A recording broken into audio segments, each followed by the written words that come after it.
Hello students, how are you? My name is Dr. Jyoti Singh and today I am going to discuss with you chapter 1 from your class 10th science book, that is chemical reactions and equations।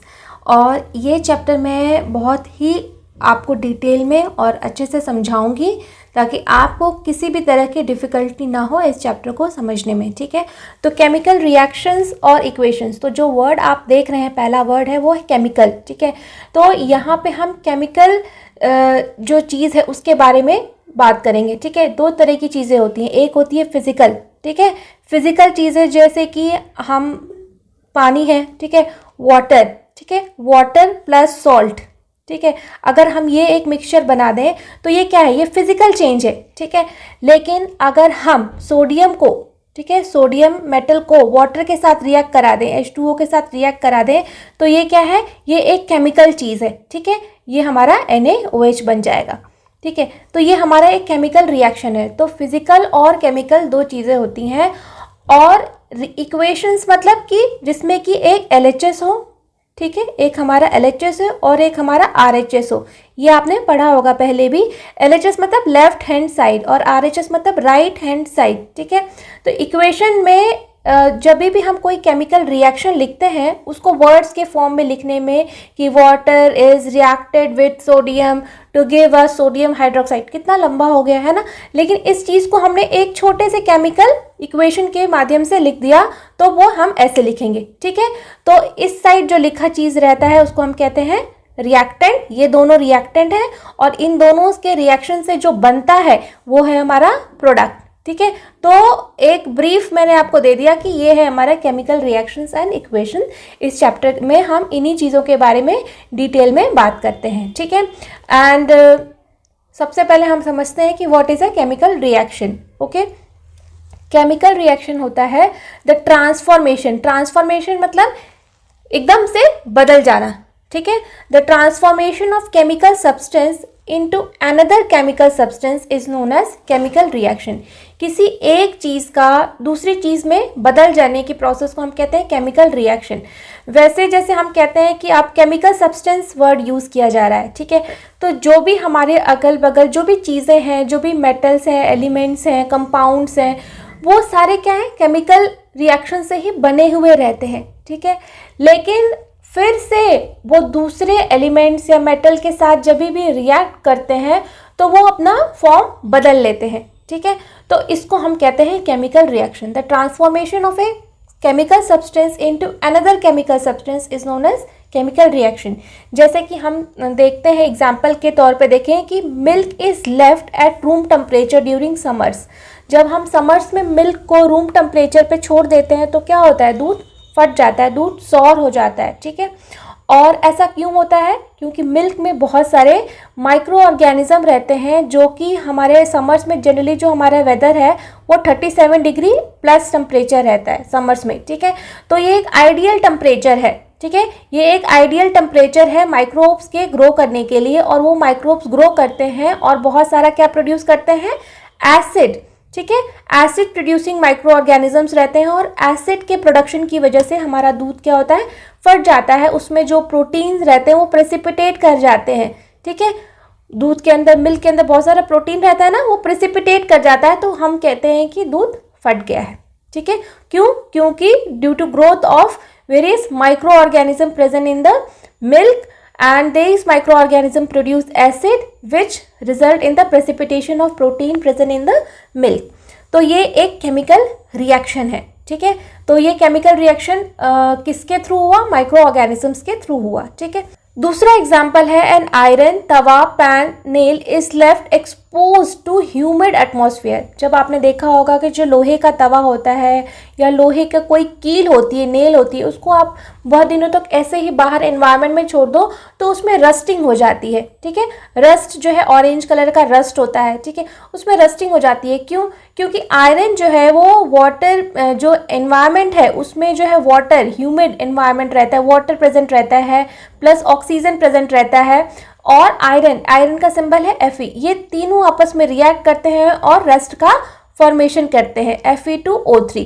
ठीक है, ये rust का formation करते हैं, तो ये भी एक केमिकल रिएक्शन है। क्यों, क्योंकि जो आयरन था उसका हुलिया, जो आयरन है उसका जो स्ट्रक्चर है, उसकी जो प्रॉपर्टी है, और जो हमारा रस्ट है उसका जो आप कह सकते हो जो स्ट्रक्चर है, जो प्रॉपर्टी बिल्कुल डिफरेंट है। ऐसा लगता ही नहीं कि आयरन और रस्ट एक ही चीज़ से बने हैं, है ना। तो इसलिए हम कहते हैं ये ट्रांसफॉर्मेशन हो गया है, केमिकल रिएक्शन हो गया है। फाइन।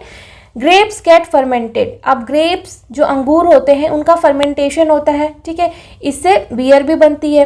तो उनको सड़ाया जाता है एनारोबिक कंडीशन में, ताकि हम उनसे बियर बना सकें। तो ये भी एक केमिकल रिएक्शन है।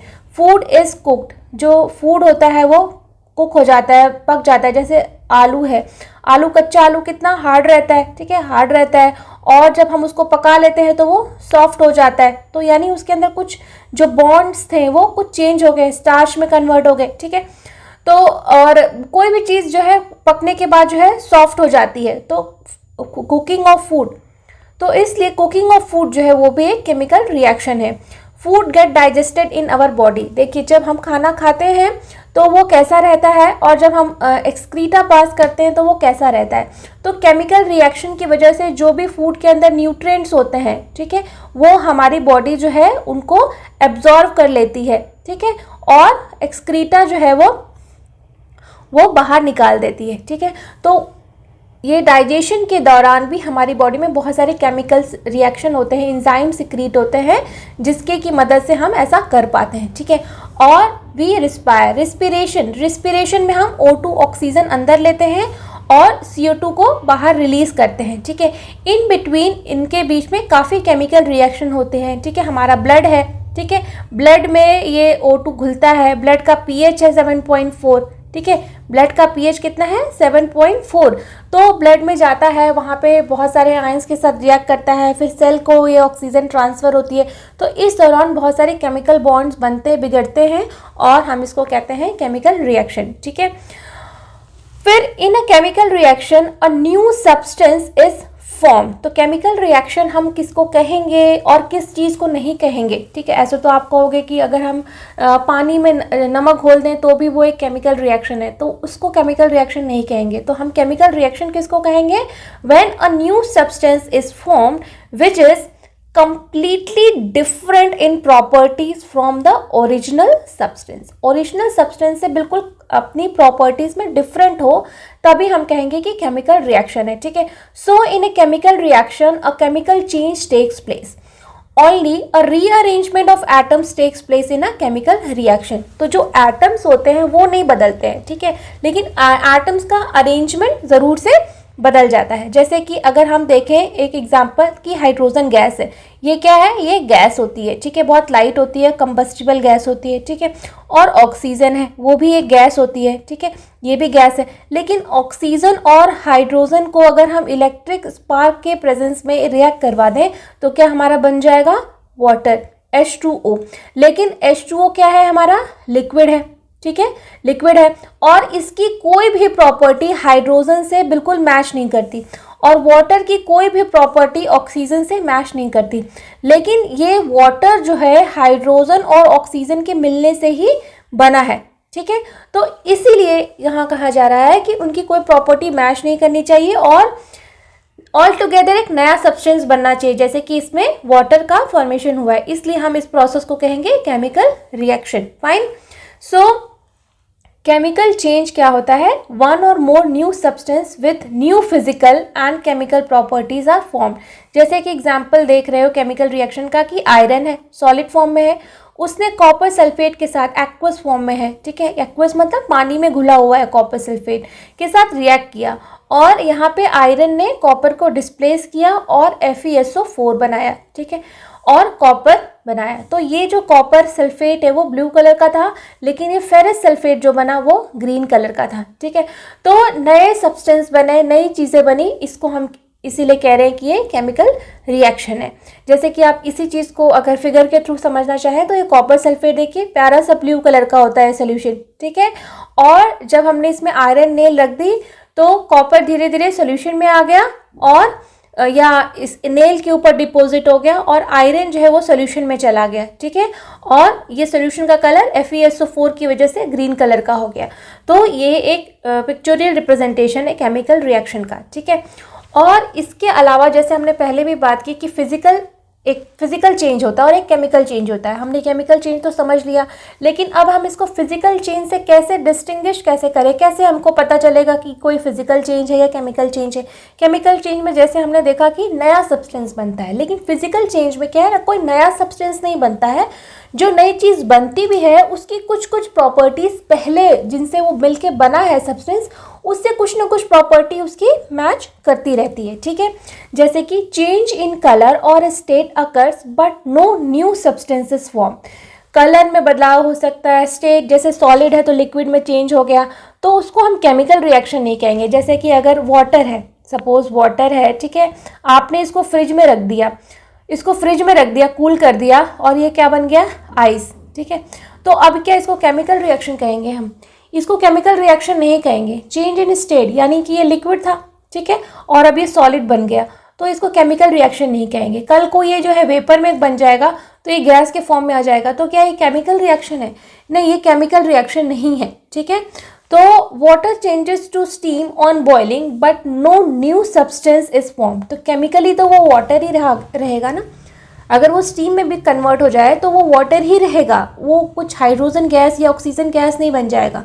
तो केमिकली वो वाटर ही है, उसका स्टेट नहीं चेंज होगा। ठीक है, सो even though steam and water look different when they are made to react with a piece of sodium, they react the same way and give the exact same product. तो अगर आप चाहे steam को sodium के साथ react कराओ, चाहे liquid water को, वो सेम प्रोडक्ट देगा। ठीक है, so this involves only a change in state liquid to vapour. तो चेंज ऑफ स्टेट को हम नहीं काउंट करेंगे फिजिकल केमिकल रिएक्शन में, वो एक केवल फिजिकल चेंज है। ठीक है, सो whenever a chemical change occur we can say that a chemical reaction has taken place।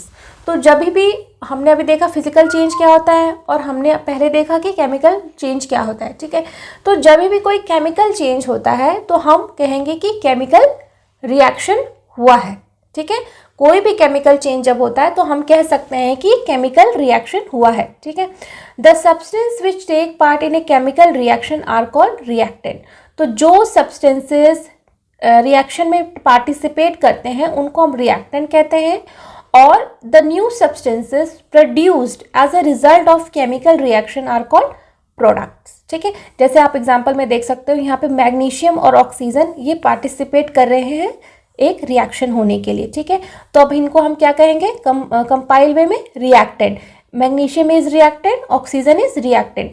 ये दोनों ने आपस में रिएक्ट किया और क्या बनाया, मैग्नीशियम ऑक्साइड बनाया। ठीक है, MgO बनाया। ठीक है, तो ये जो बना है MgO इन दोनों के कंबाइंड इफेक्ट से, तो इसको हम कहेंगे प्रोडक्ट। तो एरो जिधर है, एरो के इस साइड RHS में, ठीक है, राइट हैंड साइड में जो बनेगा उसको हम कहेंगे प्रोडक्ट। वो एक हो सकता है, दो हो सकता है, तीन हो सकता है। ठीक है, और जो एरो के इस साइड है यानी LHS लेफ्ट हैंड साइड में है, ठीक है, उसको हम कहेंगे रिएक्टेंट। फाइन। अब जैसे कि एक आपके बुक में एक्सपेरिमेंट किया गया है कि आपकी बुक में मैग्नीशियम रिबन को एयर में बर्न कराया गया है इसी रिएक्शन को दिखाने के लिए। ठीक है, magnesium react with oxygen to give us magnesium oxide. ठीक है, तो ये मैग्नीशियम ऑक्साइड कैसे बना? मैग्नीशियम क्या है, मैग्नीशियम की एक रिबन ले ली गई, मैग्नीशियम स्ट्रिप ले ली गई। ठीक है, फिर हमने उसको टोंग से, ये जो टोंग देख रहे हैं ये हाथ में, ताकि हमारा हाथ ना जल जाए। ठीक है, जब हम मैग्नीशियम को टोंग से पकड़ के जलाएंगे बर्नर की मदद से, तो मैग्नीशियम रिबन जो है एक डेजलिंग फ्लेम, एक बहुत वाइट कलर की फ्लेम के साथ बर्न होगा, और नीचे ये जो हमने वॉच ग्लास, कांच का एक वॉच ग्लास ले लिया है, इसमें हम उसकी ऐश, उसकी राख जो है उसको कलेक्ट करेंगे। तो ये जो राख है ये एक्चुअली में क्या है, मैग्नीशियम ऑक्साइड है। ठीक है, क्योंकि एयर में बहुत सारा ऑक्सीजन ऑलरेडी प्रेजेंट रहता है। ठीक है, नाइट्रोजन भी रहता है, ऑक्सीजन भी रहता है, लेकिन जो नाइट्रोजन है वो क्या है, इनर्ट है। इनर्ट मतलब नॉन रिएक्टिव है, वो जल्दी रिएक्ट नहीं करती है। ऑक्सीजन जो है वो इसलिए यहाँ पे रिएक्ट करेगा और मैग्नीशियम ऑक्साइड बनाएगा। फाइन। तो इस एक्सपेरिमेंट को करने से पहले हमें कुछ प्रिकॉशंस लेनी है, जैसे कि before burning in air the magnesium ribbon is cleaned bye rubbing with sand paper. Sand paper क्या होता है, एक बहुत खुरदुरा सा पेपर होता है, ऐसा लगता है कि उस पेपर के ऊपर रेत को चिपका दिया गया, बहुत रफ होता है। ठीक है, उस सैंड पेपर की मदद से हमें मैग्नीशियम रिबन को पहले क्लीन कर लेना है।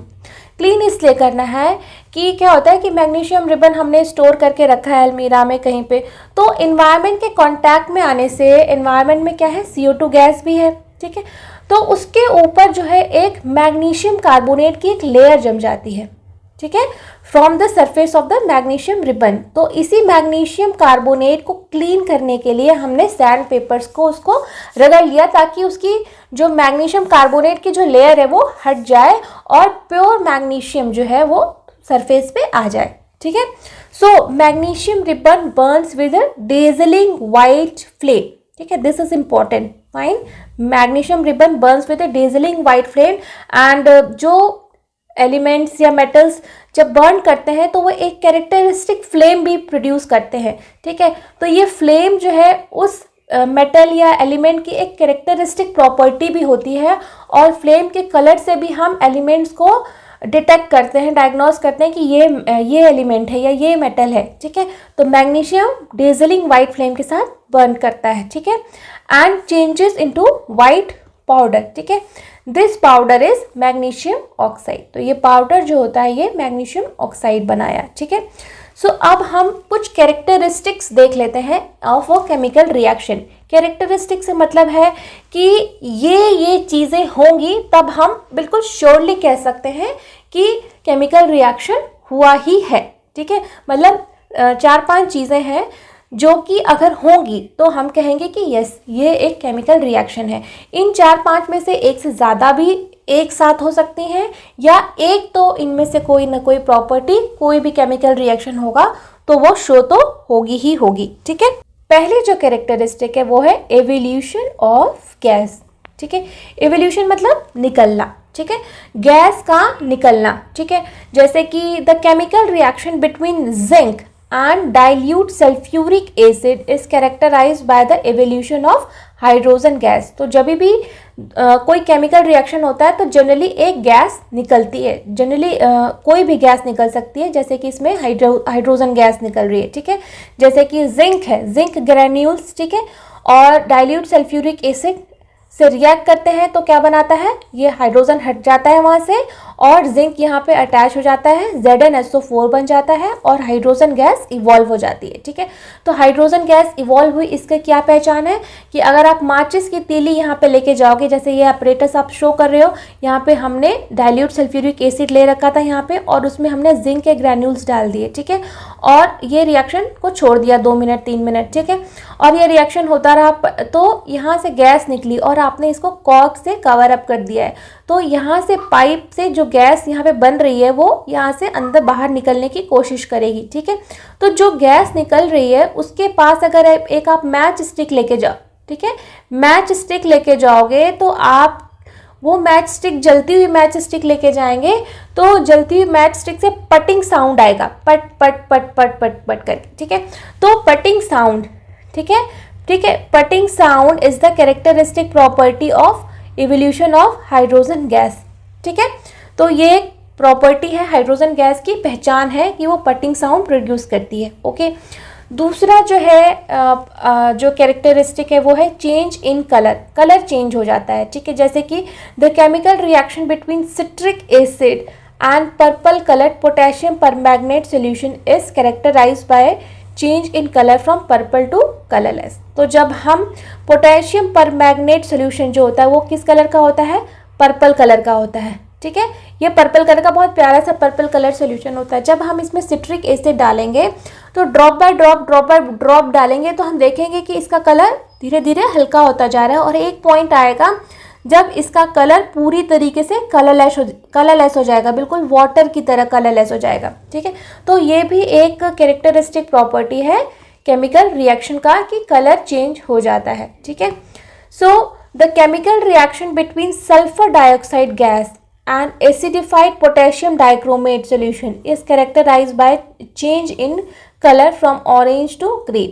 तो ये भी एक केमिकल रिएक्शन की कैरेक्टरिस्टिक है, ये भी एक एग्जाम्पल है, ठीक है, sulphur dioxide gas and acidified potassium dichromate, ठीक है। अब हम तीसरी कैरेक्टरिस्टिक देखेंगे, वो क्या है, change in state of a substance. तो जो स्टेट है सब्सटेंस का वो भी चेंज होता है कई बार, ठीक है। जैसे कि the combustion reaction of candle wax is characterised by a change in state from solid to liquid and gas, ठीक है। जैसे हम कोई कैंडल जलाते हैं, वो किससे बनी रहती है, वैक्स की कैंडल होती है, ठीक है। तो जब हम उसको जलाते हैं तो कंबशन की रिएक्शन होती है, ठीक है। Combustion is also a chemical reaction, fine. तो उसमें क्या होता है, जो सॉलिड वैक्स होती है वो लिक्विड में बदलती है, और वो लिक्विड फिर किस में बदल जाती है, गैस में, और वो गैस जब ऊपर उठती है, इसी वजह से कैंडल की फ्लेम ऊपर को उठती है, वॉलेटाइल गैसेस निकलती है ना, इसी वजह से कैंडल की फ्लेम ऊपर को जलती है, fine. So because the wax is a solid, water formed by the combustion of wax is a liquid at room temperature, whereas carbon dioxide produced by the combustion of wax is a gas, ठीक है। तो ये सारा chemical reaction हो रहा है, ठीक है। CO2 गैस का इवोल्यूशन हो रहा है, जब कैंडल जलती है तो CO2 गैस निकलती है, ठीक है। So there are some chemical reactions which can show more than one characteristics. तो कुछ केमिकल रिएक्शन जैसे हम कैरेक्टरिस्टिक डिस्कस कर रहे हैं, तो ज़रूरी नहीं कि कोई एक ही कैरेक्टरिस्टिक हो किसी एक केमिकल रिएक्शन में, एक से ज़्यादा कैरेक्टरिस्टिक भी हो सकती है, लेकिन ये है कि कोई एक ना एक कैरेक्टरिस्टिक तो ज़रूर होगी ही होगी, फाइन। सो अब हम फोर्थ कैरेक्टरिस्टिक देखते हैं केमिकल रिएक्शन की, वो है चेंज इन टेम्परेचर, ठीक है। यानी टेम्परेचर में बदलाव होता है जब भी कोई केमिकल रिएक्शन होता है। तो आप देख सकते हो कि या तो बहुत सारी हीट निकलेगी या तो आपको बहुत सारी हीट देनी पड़ेगी, ठीक है। जैसे कि the chemical reaction between quicklime and water to form slaked lime is characterised by change in temperature which is rise in temperature. जैसे कि ये कैल्शियम ऑक्साइड, इसको क्या कहते हैं हम, quicklime, and this is very important from your examination point of view, हमेशा question इससे पूछा जाता है, ठीक है। क्विकलाइम कैल्शियम ऑक्साइड जिसको कहते हैं, जब वो वाटर के साथ रिएक्ट करता है तो स्लेग लाइम या हम कहते हैं कैल्शियम हाइड्रोक्साइड बनाता है, ठीक है। कैल्शियम हाइड्रोक्साइड को स्लेग लाइम कहते हैं और कैल्शियम ऑक्साइड को क्विकलाइम कहते हैं। तो जब क्विकलाइम वाटर के साथ रिएक्ट करता है तो स्लेग लाइम बनाता है, प्लस बहुत सारा हीट निकलता है, ठीक है। जिस कंटेनर में ये रखा रहेगा वो कंटेनर एकदम अचानक से गर्म हो जाएगा, ठीक है। तो इससे हम पता कर सकते हैं कि केमिकल रिएक्शन हो रहा है, ठीक है। तो यहाँ पे आप देख सकते हो कि ये पूरा जो प्रोसेस है ये होता कैसे है। जैसे कि जो लाइमस्टोन होता है, ये कुछ वर्ड्स हैं जिसको आपको याद करने की ज़रूरत है। जैसे कि लाइमस्टोन, लाइमस्टोन क्या होता है, calcium carbonate, CaCO3, calcium carbonate, ठीक है। जब हम इसको हीट करते हैं तो ये क्विक लाइम में बदल जाता है, इसको हीट किया जाता है तो ये कैल्शियम ऑक्साइड में बदल जाता है, CO2 गैस इसमें से निकल जाती है, ठीक है। और क्विक लाइम में अगर हम पानी ऐड करेंगे तो ये स्लेग लाइम कैल्शियम हाइड्रोक्साइड बना देता है, ठीक है। और इसमें बहुत सारी हीट निकलती है, ठीक है, बहुत सारी हीट निकलती है बाहर, ठीक है। और जब ये स्लेग लाइम, ये जो जिसको हम क्या कहते हैं, चूना कहते हैं, ठीक है, इस स्लेग लाइम से वाइट वॉशिंग करते हैं हम वॉल्स की, तो ये एनवायरनमेंट के CO2 गैस से फिर से रिएक्ट करता है, ठीक है। और फिर से रिएक्ट करके ये कैल्शियम कार्बोनेट का फॉर्मेशन कर देता है, ठीक है। तो जो हमारी वॉल्स हैं वो और चमकने लगती हैं, ठीक है। जैसे कि a solution of slaked lime is used for white washing walls, ठीक है। Calcium hydroxide react slowly with the carbon dioxide in air to form a thin layer of calcium carbonate on the walls, ठीक है। जैसे कि हमने ये calcium hydroxide को, चूना जो है ये चूना है, ठीक है, इसको हमने वॉल्स पे लगाया। अब ये जो है ये कार्बन डाइऑक्साइड जो एनवायरनमेंट में प्रेजेंट है उससे धीरे धीरे रिएक्ट करती है, 2-3 दिन में रिएक्ट करके एक कैल्शियम कार्बोनेट की एक लेयर बना देती है, ठीक है। और इसीलिए जब हम चूना कराते हैं तो उस वक्त हमारी वॉल्स उतनी शाइन नहीं करती हैं जितनी कि 2-3 दिन बाद ज़्यादा शाइन करने लगती हैं, चमकने लगती हैं। क्यों? Due to the formation of calcium carbonate, ठीक है। And this is very important, ठीक है। प्लस उसमें वाटर बनता है जो कि वेपर के फॉर्म में उड़ जाता है बाद में, फाइन। तो ये बहुत इंपॉर्टेंट है, बहुत बार एग्जाम्स में पूछा गया है, ठीक है। Calcium carbonate is form after 2 to 3 days of white washing and gives a shiny finish to the walls, ठीक है। It is interesting to note that the chemical formula for marble is also calcium carbonate, CaCO3। तो ये एक पूरी cycle चलती रहती है, calcium carbonate, उसको हीट किया तो क्विकलाइम, फिर उसमें पानी ऐड किया तो कैल्शियम हाइड्रोक्साइड, फिर उसको जब हमने वॉल्स पे लगाया तो वो फिर से CO2 के साथ रिएक्ट करके कैल्शियम कार्बोनेट वो बना देगा, ठीक है, और पानी उड़ जाएगा। और इसके अलावा एक और एग्जांपल है हीट इवोल्यूशन का कि the chemical reaction between zinc granules and dilute sulphuric acid is also characterised by change in temperature which is rise in temperature. जैसे हमने इससे पहले रिएक्शन में देखा इवोल्यूशन ऑफ गैस में, इसमें हीट भी निकलती है। जब हम जिंक के ग्रैन्यूल्स जब डालते हैं डाइल्यूट सल्फ्यूरिक एसिड में तो हमें क्या बन जाता है, जिंक सल्फेट बन जाता है, प्लस हाइड्रोजन गैस निकलती है ना, लेकिन साथ ही साथ में खूब सारी हीट भी निकलती है, ठीक है, उसमें बहुत ज़्यादा वो पीकर गर्म हो जाता है, ठीक है। पांचवी प्रॉपर्टी जो देख रहे हैं वो है फॉर्मेशन ऑफ प्रेसिपिटेट, प्रेसिपिटेट बनाता है, ये भी एक केमिकल रिएक्शन की पहचान हो सकती है, ठीक है। The chemical reaction between sulphuric acid and barium chloride solution is characterised by the formation of a white precipitate. ये भी आपसे पूछा जाता है कि किस कलर का प्रेसिपिटेट बनता है, ठीक है, तो ये वाइट कलर का प्रेसिपिटेट बनता है, फाइन। सो बेरियम क्लोराइड BaCl2 ये एक्वस फॉर्म में है, वाटर में घुला हुआ है, plus hydrochloric acid H2SO4, fine, to give you barium sulphate BaSO4, ठीक है, बेरियम सल्फेट बनता है टू और जो है HCl बनता है, ठीक है, हाइड्रोक्लोरिक एसिड और बनेगा, फाइन। तो ये बेरियम सल्फेट जो है प्रेसिपिटेट के फॉर्म में नीचे जम जाता है। जैसे कि आप यहाँ पे एक और एग्जांपल देख सकते हो प्रेसिपिटेशन रिएक्शन का, ये भी आपकी बुक में दिया हुआ एग्जांपल है और ये बहुत इंपॉर्टेंट है, ठीक है। लेड नाइट्रेट, Pb किसका सिंबल है, ये लेड है, LEAD, लेड, ठीक है। लेड नाइट्रेट, NO3 को हम नाइट्रेट कहते हैं, ठीक है, NO3, लेड नाइट्रेट रिएक्ट कर रहा है potassium iodide, K for potassium, ठीक है, potassium iodide, I for iodine, ठीक है। लेड नाइट्रेट रिएक्ट कर रहा है पोटेशियम आयोडाइड के साथ to give you lead iodide and potassium nitrate, ठीक है। तो यहाँ पे जो लेड आयोडाइड है उसका जो है यहाँ पे एक प्रेसिपिटेट फॉर्मेशन हो गया, फाइन। तो ये एग्जाम्पल है प्रेसिपिटेशन रिएक्शन का, जो कि येलो कलर का प्रेसिपिटेट यहाँ पे बन रहा है, ठीक है। यहाँ पे जो प्रेसिपिटेट बन रहा है वो किस कलर का है, येलो कलर का। लेड आयोडाइड का जो प्रेसिपिटेट बना है वो येलो कलर का है, जबकि बेरियम सल्फेट का जो प्रेसिपिटेट बना है वो वाइट कलर का है, फाइन। अब हम देखते हैं नेक्स्ट पोर्शन जो है इस चैप्टर का है वो है what is a chemical equation, ठीक है। अब अभी तक हमने देखा कि what is a chemical reaction और केमिकल रिएक्शंस की कैरेक्टरिस्टिक प्रॉपर्टीज़ क्या होती हैं, ठीक है, और इसी बहाने हमने बहुत सारे केमिकल रिएक्शंस को भी देख लिया, ठीक है। अब केमिकल इक्वेशंस क्या होती हैं और उसको हम कैसे बैलेंस करते हैं, ठीक है, ये भी हम देखेंगे। तो केमिकल इक्वेशन होता है representation of a chemical reaction using symbols and formula of the substances is called a chemical equation. जैसे हमें अभी तक देखा कि जैसे किसी भी चीज़ को वर्ड्स में लिखने में बहुत ज़्यादा टाइम लगता है, ठीक है, और वो गलती होने के भी चांसेस होते हैं। तो किसी भी केमिकल रिएक्शन जो हो रहा है उसको हम केमिकल इक्वेशन के फॉर्म में लिख सकते हैं। जैसे कि यहाँ पे एग्जांपल दिया है, A एक रिएक्टेंट है, वो B से रिएक्ट किया और उसने प्रोडक्ट बनाया C+D, ठीक है, तो ये एक केमिकल इक्वेशन है, ठीक है। एक कोई केमिकल रिएक्शन हो रहा था उसको हमने इस तरह के केमिकल इक्वेशन से रिप्रेजेंट कर दिया, ठीक है, तो ये है हमारा केमिकल इक्वेशन, फाइन। सो जैसे कि when hydrogen reacts with oxygen it gives water, this reaction can be represented by following chemical equation.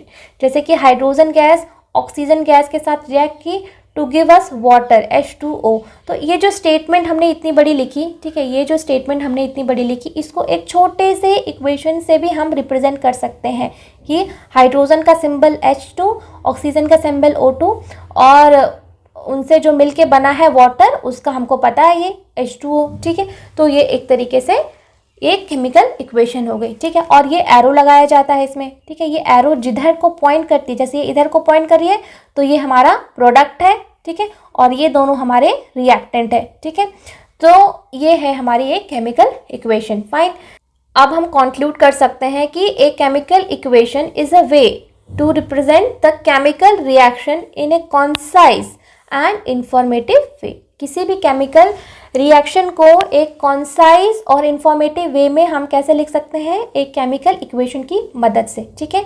So a chemical equation can be divided into two types. अब इस chemical reaction को लिखने के लिए हमने chemical equations का use किया, ठीक है, लेकिन ये केमिकल इक्वेशंस भी दो तरीके से लिखी जाती हैं, जैसे कि पहला है एक बैलेंस्ड केमिकल इक्वेशन और दूसरा है unbalanced chemical equation.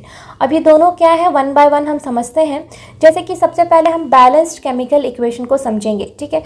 A balanced chemical equation has the number of atoms of each element equal on both the sides. Both sides मतलब जैसे ये जो एरो बनी हुई है ना, इसके इस साइड को हम कहते हैं RHS, राइट हैंड साइड, और इस एरो के इस साइड को हम कहते हैं LHS, ठीक है। तो कहने का मतलब ये है कि जो ये रिएक्टेंट है, इनमें जो भी एलिमेंट्स इन्वॉल्व हैं और उनके जितने नंबर ऑफ एटम्स हैं, ठीक है, उतने ही एलिमेंट्स यहाँ भी इन्वॉल्व होने चाहिए और उनके भी नंबर ऑफ एटम्स बराबर होने चाहिए। जैसे कि एक तराजू है, उसके दोनों पलड़ों में बराबर बराबर चीज़ें होनी चाहिए, भले ही उनका फॉर्म भले ही चेंज हो गया हो, वो कुछ और बन गए हों, ठीक है, लेकिन उनका जो एक एक कण है वो बराबर होना चाहिए। जैसे कि यहाँ पे जिंक है, ठीक है, जिंक का एक एटम है, यहाँ पे भी जिंक का एक एटम है। हाँ, उसकी फॉर्म अलग है, ये प्योर जिंक है, ये कंबाइंड फॉर्म में है, लेकिन है दोनों तरफ बराबर, ठीक है। और यहाँ पे हाइड्रोजन का दो एटम है, यहाँ पे भी हाइड्रोजन के दो एटम है, यहाँ सल्फर का एक है, यहाँ पे भी एक है, ये ऑक्सीजन के 4 है, यहाँ पे भी 4 है। तो LHS is equal to RHS, दोनों तरफ बराबर बराबर है, तो हम इसको क्या कहेंगे, एक ये बैलेंस्ड केमिकल इक्वेशन का एग्जाम्पल है, ठीक है। और ये बैलेंसिंग करना जो है वो ज़रूरी क्यों है, जैसे किसी भी हम केमिकल इक्वेशन को बैलेंस्ड फॉर्म में ही क्यों लिखते हैं, ठीक है, इसका रीज़न है according to the law of conservation of mass, ठीक है। Law of conservation of mass क्या कहता है कि mass can neither be created nor destroyed in a chemical reaction. तो केमिकल रिएक्शन में जो law of conservation of mass है वो यहाँ भी वैलिड रहेगा कि कोई भी मास जो है वो क्रिएट नहीं होता है, ना ही डिस्ट्रॉय होता है, बस उसकी फॉर्म जो है वो बदलती रहती है, ठीक है। तो फॉर्म भले ही बदल जाए, लेकिन उसका जो रिएक्टेंट और प्रोडक्ट में जो उसका क्वांटिटी है वो सेम होना चाहिए, ठीक है। तो ये ओबे करने के लिए हमें बैलेंस्ड वे में केमिकल इक्वेशन को लिखना पड़ेगा, ठीक है। So to obey this law the total mass of elements present in reactant must be equal to the total mass of elements present in product. यानी LHS में जितने भी एलिमेंट्स के एटम्स हैं वो RHS में भी उतने ही होने चाहिए। उनकी फॉर्म और केमिकल स्टेटस डिफरेंट हो सकता है, पर उनका नंबर ऑफ एटम्स, ठीक है, नंबर ऑफ एटम्स बराबर होने चाहिए दोनों ही तरफ। फाइन। जैसे अब हम एक एग्जांपल इसको और अच्छे से समझने के लिए हम ये समझ लेते हैं पहले कि अनबैलेंस्ड केमिकल इक्वेशन क्या होता है, ठीक है। If the number of atoms of each element in reactant is not equal to the number of atoms of each element present in the product, then the chemical equation is called unbalanced chemical equation, ठीक है। जैसे कि अब example देख लेते हैं एक unbalanced chemical equation का, तब आपको ज़्यादा अच्छे से समझ में आएगा कि एग्जैक्टली बैलेंस हम किसको कह रहे हैं। जैसे यहाँ पे आप देख रहे हो Fe मतलब iron, iron plus water H2O, ठीक है। अब ये हमारे हो गए हैं रिएक्टेंट, ठीक है, ये हमारा रिएक्टेंट है और ये हमारे हो गए हैं ये प्रोडक्ट है, ये दोनों प्रोडक्ट हैं, ठीक है। ये इन दोनों ने रिएक्ट किया और ये दो प्रोडक्ट बनाए। अब हम देखेंगे कि हर एक एलिमेंट जो भी इसमें पार्टिसिपेंट है उनके नंबर ऑफ एटम्स दोनों साइड बराबर हैं कि नहीं है, ठीक है। तो जैसे कि हम ये देखेंगे कि अब जैसे कि यहाँ पे आप देख सकते हो आयरन है, ठीक है। आयरन का जो रिएक्टेंट है, ठीक है, ये रिएक्टेंट साइड में ये दोनों, ये आयरन के कितने एटम्स है, नंबर ऑफ रिएक्टेंट्स में आयरन का क्या है, एक एटम है, ठीक है।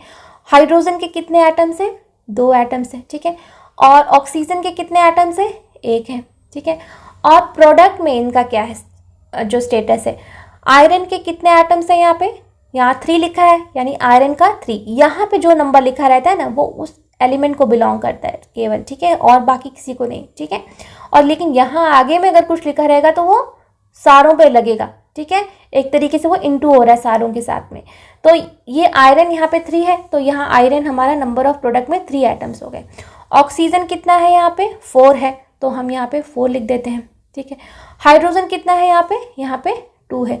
तो अब आप देख सकते हो यहाँ पे कि number of atoms of each element they are not equal to number of atoms in the product, ठीक है। यहाँ पे आयरन का एक ही है, यहाँ पे 3 है, ये ज़्यादा है, लेकिन होना क्या चाहिए बैलेंसिंग के लिए, बराबर होना चाहिए। जितना हमारे रिएक्टेंट में है या जितना हमारे प्रोडक्ट में, दोनों तरफ बराबर होना चाहिए, ठीक है। तो अगर बराबर करना है तो हम कुछ निकाल नहीं सकते हैं, ठीक है। रूल ये भी कहता है कि हम कोई भी इसमें से निकाल नहीं सकते कि चलो यहाँ से कम कर दो, यहाँ 1 है तो यहाँ से 2 और निकाल लो, नहीं निकाल नहीं सकते हो। हाँ आप ऐड ज़रूर कर सकते हो, इस तरह से ऐड कर सकते हो कि दोनों तरफ बराबर हो जाए, ठीक है, बैलेंस केमिकल इक्वेशन बन जाए, ठीक है।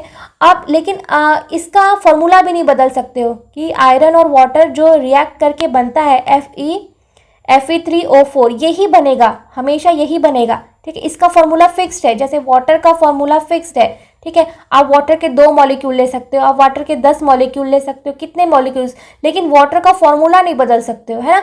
वैसे ही आयरन और वाटर जब भी रिएक्ट करेंगे वो रस्ट ही बनाएंगे, फेरस ऑक्साइड ही बनाएंगे, ठीक है। आप उसको बदल नहीं सकते हो, ओके।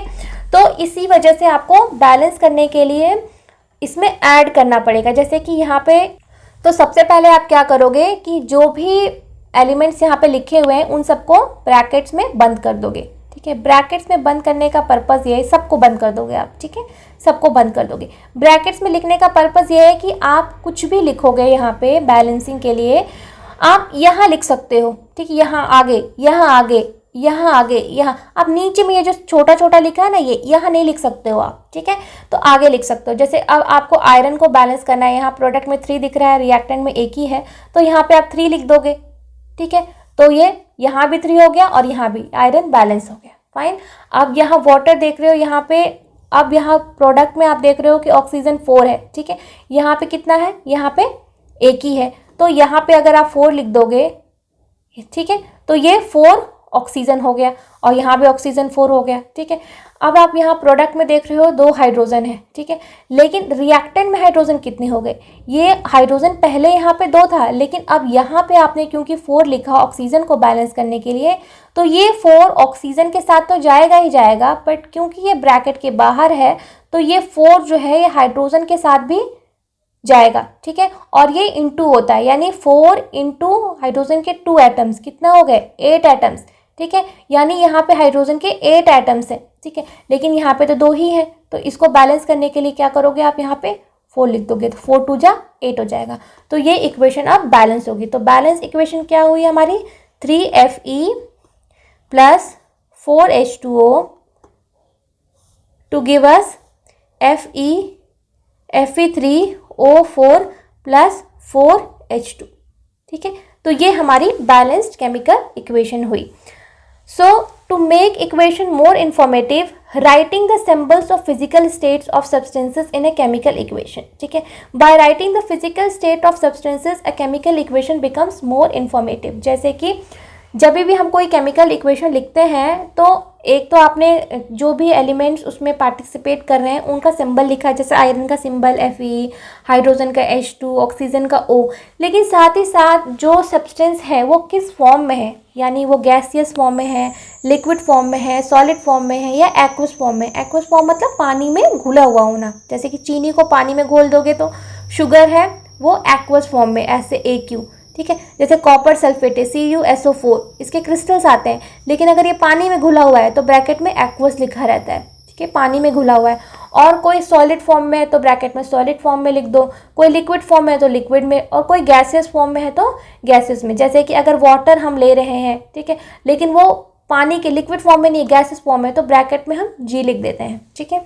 तो ऐसा करने से जो इक्वेशन है वो और ज़्यादा इंफॉर्मेटिव बन जाती है, ठीक है। और इसके अलावा साथ ही साथ कुछ केमिकल रिएक्शन जो होती हैं उनको एक स्पेशल कंडीशंस चाहिए होती हैं, वो ऐसा नहीं कि ऐसे ही हो जाएगा। जैसे कि अगर हम एग्जांपल देखें, अगर सिंपल सा hydrogen gas plus oxygen gas to give you water, ठीक है, तो अगर मैं आपको 2 गैस के चैम्बर्स दे दूं और बोलूं कि वाटर बन जाएगा क्या, इनसे नहीं बनेगा। इसके लिए एक स्पेशल कंडीशन होती है, आपको इलेक्ट्रिक स्पार्क्स देने पड़ेंगे, ठीक है, और बहुत सारा एनर्जी इसमें लगेगा, तब जाके ये रिएक्शन होगा, ऐसे ये रिएक्शन नहीं होगा, ठीक है। तो कुछ सर्टेन कंडीशंस देनी होती है और उन कंडीशन को जनरली हम इसी एरो के ऊपर लिखते हैं, एरो के ऊपर या एरो के नीचे। जैसे कि एक और एग्जांपल देखिए कि कार्बन मोनोऑक्साइड जो है वो गैसियस फॉर्म में है और हाइड्रोजन गैस के साथ वो रिएक्ट कर रही है, वो भी गैसियस फॉर्म में है एट 340 एटमॉस्फेरिक प्रेशर। ठीक है, ये एक कंडीशन है, अगर इतना प्रेशर नहीं होगा तो ये हमारा प्रोडक्ट नहीं बनेगा। ठीक है, तो इस कंडीशन पे ये रिएक्शन हुई और हमें ये प्रोडक्ट मिला। ठीक है, मेथनॉल हमको मिला। वैसे ही ये भी एक बहुत ही इंपॉर्टेंट रिएक्शन है, आपके एग्जाम में भी पूछी जा सकती है। ये है हमारी फोटोसिंथेसिस के रिएक्शन है। ठीक है, 6 molecule of carbon dioxide reacts with 12 molecules of water, जो कि लिक्विड फॉर्म में है, in the presence of sunlight and chlorophyll. ठीक है, in the presence of sunlight and chlorophyll to give us 1 molecule of glucose C6H12O6, वो aqueous form में है, and 6 molecules of oxygen and 6 molecules of water. ठीक है, तो ये हमारी किसकी रिएक्शन है? ये है हमारी फोटोसिंथेसिस की रिएक्शन है।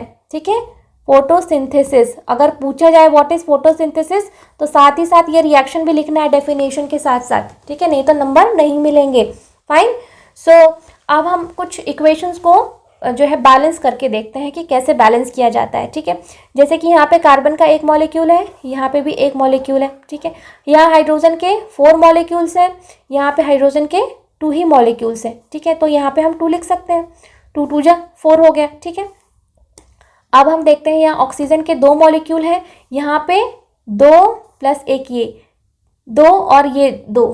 ठीक है, यहाँ पे 2 2, ये वाला 2 यहाँ पे जाएगा। ठीक है, 2 + 2, यहाँ पे 4 मॉलिक्यूल्स हैं, लेकिन यहाँ पे 2 ही मॉलिक्यूल है, तो यहाँ पे हम 2 लिख सकते हैं, तो ये भी 2 2 जा 4 हो गया। तो अब ये इक्वेशन हमारी बैलेंस हो गई। ठीक है, दूसरा हम एक और एग्जांपल देखते हैं। जैसे यहाँ बैरियम क्लोराइड है, ठीक है, सोडियम सल्फेट है, तो हमें हमारा क्या बन रहा है? बैरियम सल्फेट बन रहा है। ठीक है, और सोडियम क्लोराइड बन रहा है। ठीक है, अब यहाँ बैरियम 1 है, 1 बन गया। ठीक है, सोडियम सल्फेट यहाँ पे भी वैसे ही है। ठीक है, अब यहाँ पे क्लोरीन के जो है यहाँ पे 2 मॉलिक्यूल हैं। ठीक है, यहाँ पे 1 मॉलिक्यूल है। ठीक है, यहाँ पे सोडियम के 2 मॉलिक्यूल हैं, यहाँ पे क्लोरीन का सोडियम का 1 ही मॉलिक्यूल है। तो यहाँ पे अगर हम 2 लिख दें तो यहाँ भी 2 मॉलिक्यूल हो गए, यहाँ पे 2 एटम हो गए, यहाँ भी 2 एटम हो गए, यहाँ भी 2 एटम, तो ये बैलेंस इक्वेशन हो गई हमारी। ठीक है, अब वैसे एक और इक्वेशन देखते हैं। जैसे कि जिंक है, यहाँ पे जिंक का 1 एटम है, यहाँ पे भी 1 है, यहाँ पे हाइड्रोजन 1 है, लेकिन यहाँ पे 2 है। ठीक है, यहाँ पे क्लोरीन 2 है। ठीक है, यहाँ पे 1 है। ठीक है, तो यहाँ पे अगर हम 2 लिख दें, ठीक है, तो ये हाइड्रोजन यहाँ भी 2 हो जाएगा, क्लोरीन भी यहाँ 2 हो जाएगा। ठीक है, यहाँ भी क्लोरीन 2 है, हाइड्रोजन 2 है, तो ये बैलेंस इक्वेशन हो गई। फाइन। तो अब हम देखते हैं what are the types of a chemical reaction. तो ठीक है, हमने देख लिया केमिकल रिएक्शन क्या होता है, केमिकल इक्वेशन क्या होते हैं। अब हम टाइप्स ऑफ केमिकल रिएक्शन देखते हैं कि टाइप्स कितने तरह के केमिकल रिएक्शंस हो सकते हैं। जैसे कि सबसे पहले हम देखेंगे combination reaction, decomposition reaction, displacement reaction, double displacement reaction, neutralisation reaction, exothermic reaction और ऑक्सीडेशन रिडक्शन रिएक्शंस। फाइन। तो सबसे पहले हम देखते हैं what are combination reaction. Combination word का मतलब क्या होता है? जब 2 चीज़ें साथ होती हैं, कंबाइन करती हैं। ठीक है, तो नाम से ही पता चल रहा है कि इसका क्या मतलब हो सकता है। ठीक है, so reactions in which 2 or more reactants combine to form 1 product are called combination reaction. जब 2 या 2 से अधिक रिएक्टेंट कंबाइन करें और केवल एक प्रोडक्ट बनाए तो उसको हम कहते हैं कॉम्बिनेशन रिएक्शन। इसको जनरलाइज फॉर्म में हम कैसे दिखाते हैं? A + B to give us AB। ठीक है, तो इसको हम कहेंगे कॉम्बिनेशन रिएक्शन। जैसे एग्जांपल के तौर पे आप देखिए क्विक लाइम, जिसको हम कह रहे थे कैल्शियम ऑक्साइड सॉलिड फॉर्म में है और वो वाटर के साथ रिएक्ट किया और हमें क्या मिला? स्लेग लाइम यानी कैल्शियम हाइड्रोक्साइड मिला। ठीक है, और इसमें काफ़ी सारी हीट भी निकली, तो हीट तो कोई प्रोडक्ट के फॉर्म में है नहीं। ठीक है, तो इस वजह से हम इसको कह रहे हैं कॉम्बिनेशन रिएक्शन, क्योंकि 2 रिएक्टेंट रिएक्ट किए और हमें एक सिंगल प्रोडक्ट मिला, इस वजह से हम इसको कह रहे हैं कॉम्बिनेशन रिएक्शन का ये एग्जाम्पल है। फाइन। दूसरा हम देख रहे हैं जैसे मैग्नीशियम है, उसने ऑक्सीजन के साथ रिएक्ट किया और मैग्नीशियम ऑक्साइड बनाया, तो ये भी एक कॉम्बिनेशन रिएक्शन का एग्जाम्पल है, क्योंकि ये 2 थे और प्रोडक्ट हमारा एक प्रोडक्ट बना। ठीक है, तो ये कॉम्बिनेशन रिएक्शन का एग्जाम्पल है। जैसे ये भी है carbon + oxygen to give us carbon dioxide, तो एक ही प्रोडक्ट बना है, इस वजह से ये भी कॉम्बिनेशन रिएक्शन का एग्जाम्पल है। दूसरा जो रिएक्शन है वो हमारा डिकम्पोजिशन रिएक्शन। डिकम्पोज मतलब क्या होता है? डिकम्पोज मतलब टूट जाना, ठीक है, बिखर जाना। तो ये ठीक उलट है कॉम्बिनेशन रिएक्शन का। कॉम्बिनेशन में हमने देखा दो रिएक्टेंट मिलके एक प्रोडक्ट बना रहा है, तो इसमें क्या होगा कि एक ही रिएक्टेंट इस तरह से रिएक्शन कर रहा है कि वो खुद अपने कंस्टिट्यूएंट में टूट जा रहा है, ठीक है। और इसको हम कैसे डिनोट करते हैं? ए बी, जैसे कि ये रिएक्टेंट है और ये अपने कंस्टिट्यूएंट ए प्लस बी में टूट जा रहा है, तो इसी को हम कहते हैं डिकम्पोजिशन रिएक्शन, ठीक है। So reactions in which one compound decomposes into two or more compounds or elements are known as decomposition reaction, ठीक है। तो ये ठीक अपोजिट है कॉम्बिनेशन रिएक्शन का। जैसे कि एग्जाम्पल के तौर पे अगर आप देखो तो फेरस सल्फेट, ठीक है, FeSO4 है, ठीक है। फेरस सल्फेट को अगर हम हीट करें, जैसे कि आप यहाँ देख सकते हो, ये स्टूडेंट है, एक स्टूडेंट ने एक टेस्ट ट्यूब में इस तरीके से टोंग की मदद से टेस्ट ट्यूब में हमने फेरस सल्फेट यहाँ पे डाल दिया और ये बंसन बर्नर फ्लेम से ये इसको हीट कर रही है। और आप देखिए कि फ्यूम्स को इसने टेस्ट ट्यूब का जो माउथ है वो दूसरी तरफ रखा है, क्योंकि अगर कुछ गर्म होके अगर आएगा तो आपके फेस पे ना आ जाए, इसलिए टेस्ट ट्यूब का माउथ हमेशा अपने से दूर रखना है, ठीक है। सो अगर जब हम इसको हीट करेंगे तो क्या हो जाएगा, ये फेरस सल्फेट जो है वो टूट जाएगा फेरिक ऑक्साइड में, ठीक है। और हमको क्या मिलेगा? सल्फर डाइऑक्साइड गैस और सल्फर ट्राइऑक्साइड गैस, ठीक है। तो अगर हम ये जो गैस इवॉल्व हो रही है इसको हाथ से जेंटली, हाथ से धीरे धीरे अपनी तरफ, थोड़ा सा अपनी तरफ करेंगे तो हमें सल्फर डाइऑक्साइड की एक बहुत अजीब सी स्मेल होती है, गंदी सी स्मेल होती है, वो हमको मतलब हम पहचान सकते हैं कि सल्फर डाइऑक्साइड गैस निकल रही है, क्योंकि ये गैसियस फॉर्म में है, ठीक है। तो ये है एग्जाम्पल डिकम्पोजिशन रिएक्शन का कि एक सब्सटेंस, एक रिएक्टेंट अपने कंस्टिट्यूएंट्स में टूट गया, बहुत सारे उसने प्रोडक्ट्स बनाए, ठीक है। यहाँ पे 3 प्रोडक्ट्स बनाए, 1 2 3, और रिएक्टेंट कितना था? एक ही था, ठीक है। तो इसको हम कहेंगे डिकम्पोजिशन रिएक्शन। दूसरा एग्जाम्पल इसी का है, वो है कैल्शियम कार्बोनेट। कैल्शियम कार्बोनेट को अगर हम हीट करेंगे तो वो क्या बनाएगा? कैल्शियम ऑक्साइड और कार्बन डाइऑक्साइड, ठीक है, क्विक लाइम जिसको हम कह रहे थे, ठीक है। तो calcium carbonate to give us calcium oxide and carbon dioxide gas. दूसरा यही एग्जाम्पल है फेरिक हाइड्रोक्साइड को अगर हम हीट करेंगे तो वो फेरिक ऑक्साइड प्लस वाटर बनाएगा। तो ये भी सिंगल है और ये 2 में टूट गया, ठीक है। और ये भी सिंगल है और ये भी 1+1 में टूट गया। तो ये सारे एग्जाम्पल है डिकम्पोजिशन रिएक्शन के, ठीक है। तो जब भी आपको डेफिनेशन आए तो आपको साथ ही साथ एग्जाम्पल्स भी कोट करते जाना है, ठीक है। और डिकम्पोजिशन रिएक्शन में कुछ हम इसमें कुछ वैरायटी भी देख सकते हैं, कुछ टाइप्स भी देख सकते हैं डिकम्पोजिशन किस तरीके से हुआ है, ठीक है। जैसे कि थर्मल डिकम्पोजिशन। थर्मल मतलब होता है हीट, ठीक है। हीट की मदद से डिकम्पोज हुआ है तो हम उसको थर्मल डिकम्पोजिशन कहेंगे। जैसे कि the decomposition of a substance on heating is known as thermal decomposition.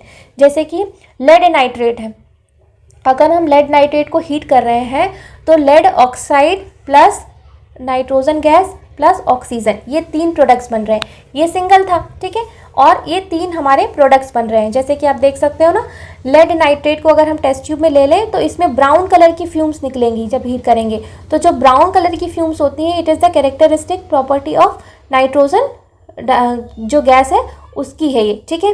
So you will observe the emission of brown fumes, ठीक है। These fumes are nitrogen dioxide. ये नाइट्रोजन डाइऑक्साइड गैस जो होती है उसकी कैरेक्टरिस्टिक प्रॉपर्टी है वो brown colour की होती है।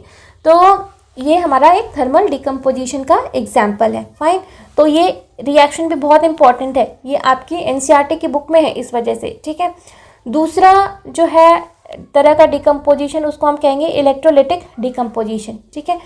तो reactions in which compounds decompose into simpler compounds because of passing of electricity are known as electrolytic decomposition.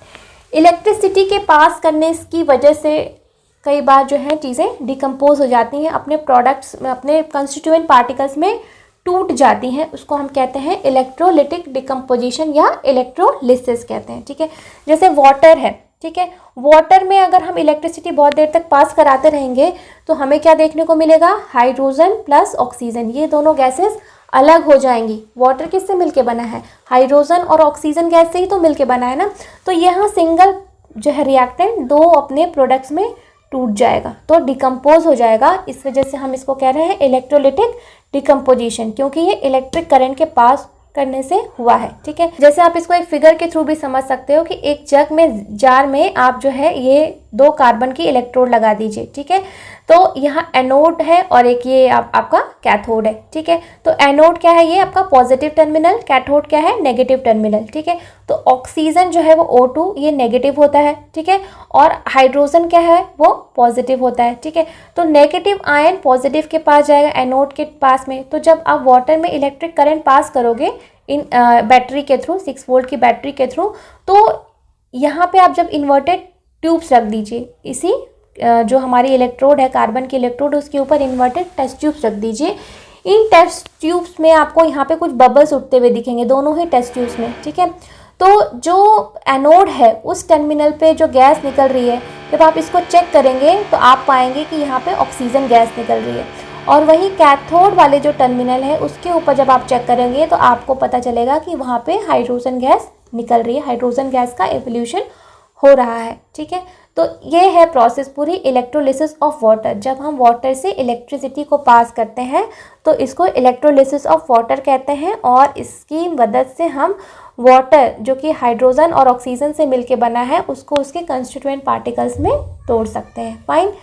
दूसरा है डिकम्पोजिशन रिएक्शन का एग्जाम्पल, वो है फोटोलिसिस। फोटो मतलब क्या होता है, फोटो मतलब लाइट। यहाँ पे जो साइंटिफिक टर्म में हम कह रहे हैं फोटो मतलब लाइट, लिसिस मतलब तोड़ना। ठीक है, फोटोलिसिस और फोटो डिकम्पोजिशन रिएक्शन। ठीक है, लाइट की मदद से डिकम्पोज हो जाने को प्रोसेस को हम कहेंगे फोटो डिकम्पोजिशन। ठीक है, reactions in which a compound decomposes because of sunlight are known as photolysis और फोटो डिकम्पोजिशन। जैसे कि सिल्वर क्लोराइड, सिल्वर क्लोराइड मतलब सिल्वर का फॉर्मूला होता है Ag और क्लोराइड का Cl, तो AgCl ये एक वाइट कलर का सब्सटेंस होता है। ठीक है, अगर हम इसको सनलाइट में रख दें, एक कांच के प्लेट पे लेके सनलाइट में रख दें, तो ये क्या है, धीरे धीरे वाइट कलर का जो सब्सटेंस है वो ग्रे कलर में कन्वर्ट हो जाएगा और क्लोरीन गैस उसमें से उड़ जाएगी, निकल जाएगी गैसियस फॉर्म में। ठीक है, वो हो जाएगी।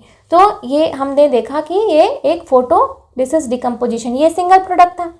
ठीक है, सिंगल रिएक्टेंट था और ये 2 प्रोडक्ट्स में टूट गया, एक सिल्वर और दूसरा क्लोरीन। ठीक है, जैसे कि आप इसको यहाँ पे देख सकते हैं कि ये हमारा चाइना डिश है, उसमें सिल्वर क्लोराइड हमने रखा था और सनलाइट उसके ऊपर पड़ी। ठीक है, और सनलाइट की वजह से ये जो वाइट कलर का सब्सटेंस था वो ग्रे कलर में कन्वर्ट हो गया, सिल्वर में कन्वर्ट हो गया। फाइन। तो ये जो रिएक्शन है ये फोटोग्राफिक फिल्म में भी यूज़ होती है। ठीक है, so photographic paper has a coat of silver chloride AgCl, जो हम कह रहे हैं ना AgCl। ठीक है, which turns into gray when exposed to sunlight. Okay, it happens because silver chloride is colorless while silver is a gray metal. Fine. अब हम देखते हैं कि एक और रिएक्शन है जिसमें कि हम सिल्वर ब्रोमाइड, जैसे हमने सिल्वर क्लोराइड लिया था वैसे ही सिल्वर ब्रोमाइड है। ठीक है, क्लोरीन और ब्रोमीन दोनों एक ही ग्रुप के एलिमेंट्स हैं। ठीक है, तो ऑलमोस्ट सिमिलर प्रॉपर्टी शो करते हैं। तो सिल्वर ब्रोमाइड को भी अगर हम सनलाइट में रखें तो भी वो सिल्वर और ब्रोमाइड में टूट जाता है, और यही रिएक्शन है the above reactions are used in black and white photography. तो ये पूरा पॉइंट जो है ये बहुत ही इंपॉर्टेंट है, आपके एग्जामिनेशन पॉइंट ऑफ व्यू से काफ़ी बार ये पूछा गया है। ठीक है, तो इसको आप ज़रूर से बिल्कुल अच्छे से याद रखिएगा। तीसरा जो टाइप का रिएक्शन है वो है हमारा डिस्प्लेसमेंट रिएक्शन। डिस्प्लेसमेंट वर्ड से क्या समझ रहे हो आप, मतलब आप अगर वर्ड की मीनिंग समझने लगोगे तो आपको अपने आप ही सारा कुछ क्लियर रहेगा। डिस्प्लेस मतलब एक जगह से दूसरी जगह पे खिसका देना। ठीक है, किसी को हटा करके वहाँ पे खुद खड़े हो जाना, डिस्प्लेस कर दिया। ठीक है, रिप्लेस कर दिया एक तरीके से कह सकते हो। तो उस चीज़ को वहाँ से हटा के, जैसे आप कहीं खड़े हो, आपको हटा के कोई और अगर आपकी जगह पे खड़ा हो जाए तो हम उसको कहेंगे डिस्प्लेस कर दिया। तो रिएक्शंस में भी डिस्प्लेसमेंट होता है। कैसे? The chemical reactions in which A more reactive element displaces a less reactive element from a compound is known as displacement reaction। जैसे आपकी क्लास में एक डेस्क है, उसके ऊपर 2 बच्चे बैठे हैं। ठीक है, तो दूसरा ताकतवर मोटा तगड़ा बच्चा आया, उसने कहा कि तुम यहाँ से उठो क्योंकि मुझे इसके साथ बैठना है। तो आप क्या कहोगे? आप उठ जाओगे क्योंकि वो आपसे ताकतवर है, भाई वो आपको पीट देगा। लेकिन अगर कोई कमज़ोर बच्चा आके कहे कि भाई तुम उठो यहाँ से, मुझे यहाँ बैठना है, इस सीट पे मैं बैठूंगा, तो आप क्या कहोगे? जा हट यहाँ से, मैं तेरे को नहीं बैठने दूंगा, है ना।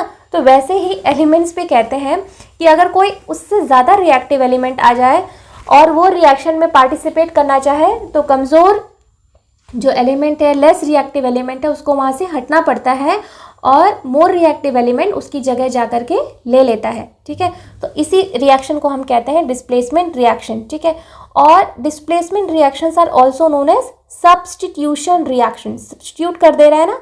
ठीक है, और सिंगल डिस्प्लेसमेंट रिएक्शन और रिप्लेसमेंट रिएक्शन, ये डिफरेंट नाम है इसके।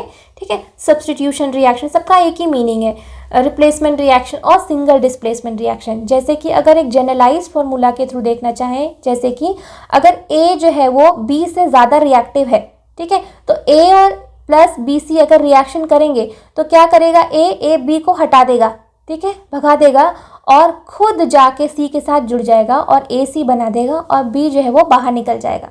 ठीक है, तो A ने B को डिस्प्लेस कर दिया। ठीक है, A ने B को डिस्प्लेस कर दिया, यानी A जो है वो B से ज़्यादा रिएक्टिव है, B लेस रिएक्टिव है, क्योंकि B ने A के लिए जगह छोड़ दी। तो इसको हम कहेंगे डिस्प्लेसमेंट रिएक्शन। जैसे कि displacement reaction takes place only when A is more reactive than B. Okay, if B is more reactive than A, then A will not displace C from BC and reaction will not be taking place. जैसे कि अगर आप example के तौर पे एक समझना चाहें तो जैसे लेड है और ये कॉपर क्लोराइड का सोल्यूशन है, ये एक्वस फॉर्म में है, तो क्योंकि लेड जो है वो कॉपर से ज़्यादा रिएक्टिव है तो वो क्या करेगा, वो खुद आकर के कॉपर की जगह पे जुड़ जाएगा और लेड क्लोराइड बना लेगा और कॉपर को बाहर निकाल देगा सोल्यूशन में। ये देखिए, लेड क्लोराइड बना लिया और कॉपर को बाहर कर दिया। ठीक है, तो ये है हमारा जो है ये डिस्प्लेसमेंट रिएक्शन। वैसे जैसे कि अगर एक रिएक्टिविटी सीरीज देखें तो iron, zinc and lead are more reactive elements than copper, they displace copper from its compound. तो जब भी आयरन, जिंक, लेड ये यहाँ पे मिले और कॉपर यहाँ पे मिले तो हमेशा ही आयरन, जिंक और लेड कॉपर को डिस्प्लेस कर देते हैं, क्योंकि कॉपर रिएक्टिविटी सीरीज में इनसे नीचे आता है। फाइन। अब जैसे आप एक और एग्जांपल समझिए कि जैसे आयरन है, आयरन ने कॉपर सल्फेट के साथ रिएक्ट किया और आयरन जो है कॉपर से क्योंकि ज़्यादा रिएक्टिव है तो कॉपर को डिस्प्लेस करके आयरन सल्फेट बना लेगा और कॉपर को सोल्यूशन में निकाल देगा। इसी का एग्जाम्पल अगर आप समझे एक्सपेरिमेंट वे में, तो अगर हम कॉपर सल्फेट का एक सोल्यूशन ले लें, यहाँ पे ब्लू कलर का है, उसमें आयरन की 2 नेल्स जो है हम डाल दें, ठीक है, और उसको थोड़ी देर के लिए छोड़ दें। ठीक है, फिर हम उसको नॉर्मल नेल से कंपेयर करें तो जो आप देखोगे कि जो कॉपर है वो आकर के इसके ऊपर, नेल के ऊपर डिपॉजिट हो गया, जैसे ये वाली जो कील है। ठीक है, iron nail taken out from copper sulphate solution, copper जो है वो आके आयरन के ऊपर डिपॉजिट हो जाएगा और ये जो नेल है एक लोहे की बनी हुई है, ये इस नेल का जो आयरन है वो सोल्यूशन में चला जाएगा। ठीक है, so copper sulphate solution test tube A, जो नॉर्मल टेस्ट ट्यूब है जिसमें हमने कोई कील नहीं डाली थी, वो ब्लू कलर उसका ज़्यादा बना रहा, और जिसमें हमने 2 कीलें डाली थी उसका कलर और लाइट ब्लू हो गया, क्योंकि जो कॉपर सल्फेट का कलर था वो ब्लू कॉपर की वजह से ही हो रहा था। तो कॉपर क्योंकि इसके ऊपर डिपॉजिट हो गया, बहुत सारा आयरन इसके अंदर भी गया। ठीक है, तो इस वजह से इसका कलर चेंज हो गया, और अगर हम इसको बहुत देर तक रखे रहेंगे तो इसका कलर धीरे धीरे ग्रीन हो जाएगा। ठीक है, आयरन को उसी में छोड़ दें तो धीरे धीरे आयरन पूरे सॉल्यूशन में चला जाएगा और उसका कलर ग्रीन हो जाएगा। तो ये हम देख रहे हैं डिस्प्लेसमेंट रिएक्शन या सिंगल डिस्प्लेसमेंट रिएक्शन। ठीक है, so when zinc react with hydrochloric acid it gives hydrogen gas and zinc chloride. एक और डिस्प्लेसमेंट रिएक्शन देखिए कि जिंक जो है वो हाइड्रोजन से ज़्यादा रिएक्टिव है, इसी वजह से वो हाइड्रोजन को डिस्प्लेस कर लेगा और जिंक क्लोराइड बनाएगा और हाइड्रोजन गैस इवॉल्व हो जाएगी। ठीक है, वैसे ही when zinc react with copper sulphate it forms zinc sulphate and copper metal. जैसे जिंक ने कॉपर सल्फेट के साथ रिएक्ट किया तो जिंक सल्फेट बन जाएगा, क्योंकि कॉपर को ये डिस्प्लेस कर लेगा और यहाँ कॉपर रह जाएगा। तो ये है displacement reaction. So now we will discuss the double displacement reaction. ठीक है, जैसे हमने डबल डिस्प्लेसमेंट रिएक्शन में देखा कि एक एलिमेंट जो है दूसरे एलिमेंट को आके डिस्प्लेस कर ले रहा है, तो हम डबल डिस्प्लेसमेंट में देखेंगे कि ठीक इसमें 2 एलिमेंट्स एक दूसरे को डिस्प्लेस करेंगे। जैसे ए जो है वो सी को डिस्प्लेस करके ए सी बना लेगा, ठीक है, और बी जो है वो डी के साथ अटैच हो जाएगा। जैसे आप यहाँ देख सकते हैं A B plus C D to give us A C plus B D. ठीक है, तो ये है डबल डिस्प्लेसमेंट का एक शॉर्ट फॉर्म, ठीक है। जैसे आप इसको एग्जाम्पल के तौर पे अगर समझना चाहें तो जैसे बैरियम क्लोराइड है और उसने सोडियम सल्फेट के साथ रिएक्शन किया, तो यहाँ पे बैरियम जो है वो सल्फेट के साथ अटैच हो जाएगा, ठीक है। बैरियम ने सोडियम को डिस्प्लेस कर लिया, ठीक है। तो यहाँ पे बैरियम सल्फेट बन गया और जो कि एक प्रेसिपिटेट होता है, ठीक है। और साथ ही साथ क्या बन गया, सोडियम क्लोराइड, ठीक है। यहाँ पे सोडियम क्लोराइड सोल्यूशन बन गया। फाइन। जैसे कि आप इसको यहाँ पे एक एक्सपेरिमेंट वे में देख सकते हैं कि एक्सपेरिमेंटल प्रोसीजर कैसे किया गया है कि हमने test tube containing solution of barium chloride, यहाँ पे बैरियम क्लोराइड है इस टेस्ट ट्यूब में, और हमने इसमें साइड से ड्रॉप बाय ड्रॉप जो है सोडियम सल्फेट सॉल्यूशन को डाला, ठीक है।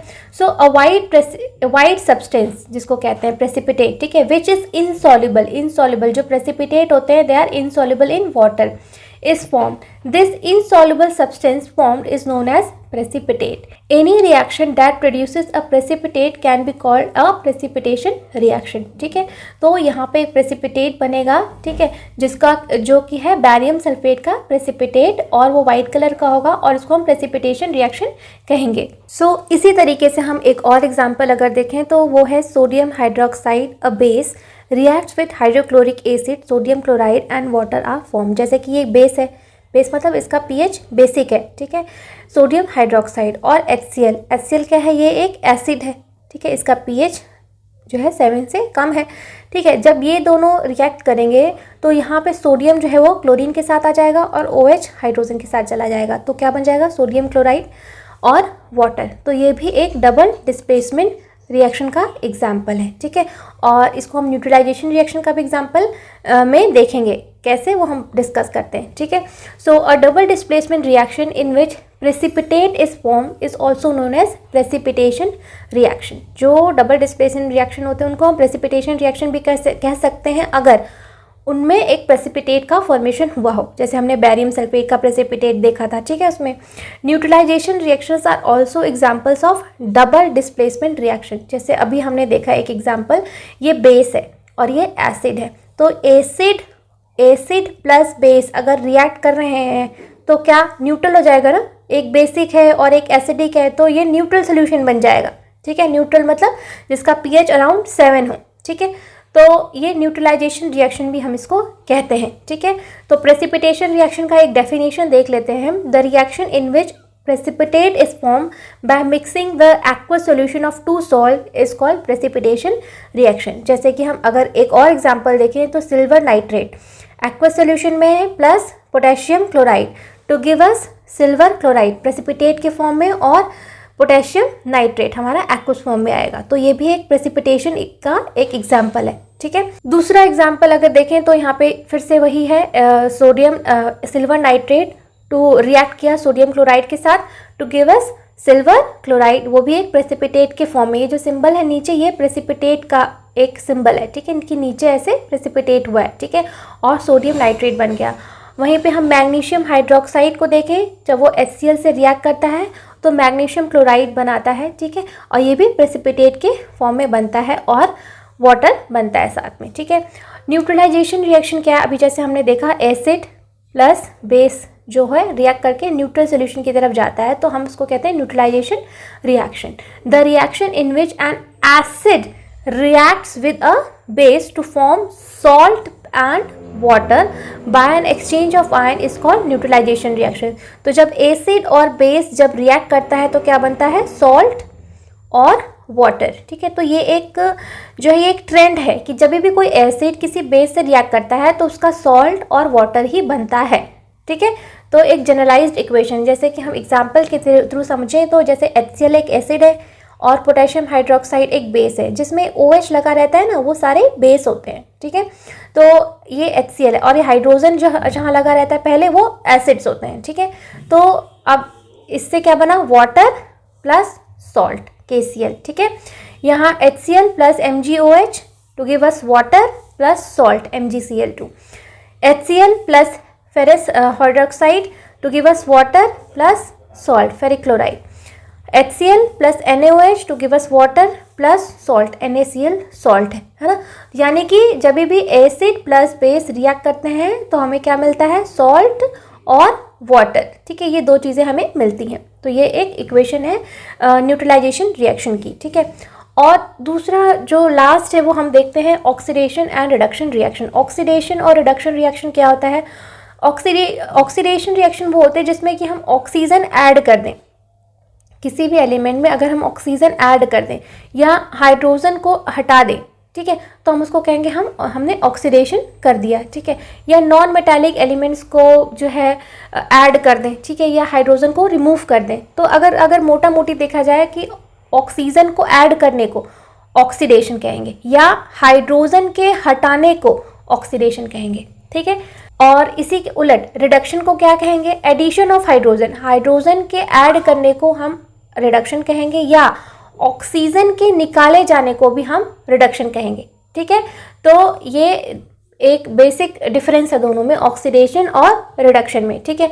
अब वहीं पे कुछ एजेंट्स जिनको हम ऑक्सीडाइजिंग एजेंट कहते हैं। ऑक्सीडाइजिंग एजेंट किसको कहेंगे? जो कि ऑक्सीजन की सप्लाई करें, ऑक्सीजन को ऐड करवाने में मदद करें, ठीक है। Which gives oxygen for oxidation is called an oxidising agent, ठीक है। वहीं पे the substance which removes the hydrogen is also called an oxidising agent, ठीक है। तो ऑक्सीजन को ऐड करने की प्रोसेस को ऑक्सीडेशन कहते हैं या हाइड्रोजन के निकाले जाने को ऑक्सीडेशन कहते हैं, ठीक है। ये है ऑक्सीडेशन, ओके।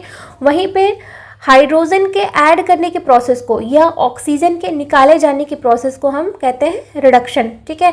और जो सब्सटेंस ये दोनों चीज़ें करवाने में मदद करते हैं उसको ऑक्सीडाइजिंग एजेंट कहते हैं और दूसरे को हम रिड्यूसिंग एजेंट कहते हैं। वो एजेंट जो कि हाइड्रोजन को प्लस करवा दे, जोड़ दे या ऑक्सीजन को बाहर निकाल दे तो हम उसको कहेंगे ये रिड्यूसिंग एजेंट है, ठीक है।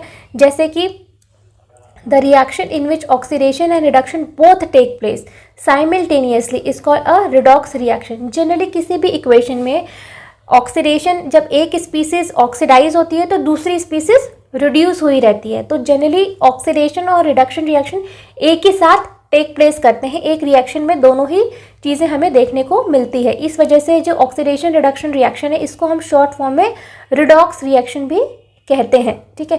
जैसे कि अगर आप एग्जांपल देखें कि कॉपर ऑक्साइड है ये, ठीक है, उसको हमने हीट किया इन the presence of hydrogen gas, ठीक है। तो अब यहाँ पे कॉपर है, उसके साथ ऑक्सीजन है, ठीक है। तो ऑक्सीजन को हम हटा रहे हैं, माइनस कर रहे हैं, यानी यहाँ कॉपर को हम रिड्यूस कर रहे हैं, ठीक है। ऑक्सीजन हट गया यानी कॉपर का रिडक्शन हो गया, तो ये कॉपर रिड्यूस हो गया, ठीक है। लेकिन यहाँ ऑक्सीजन हाइड्रोजन के साथ जुड़ गया, ठीक है, तो हाइड्रोजन क्या हो गया? ऑक्सीडाइज्ड हो गया, ठीक है।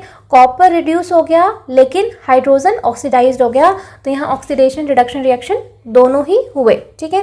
So in this reaction copper oxide is changing into copper, oxygen is being removed from copper oxide, so removal of oxygen from a substance is called reduction, ठीक है। तो कॉपर रिड्यूस हो गया, so copper oxide is being reduce to copper, fine.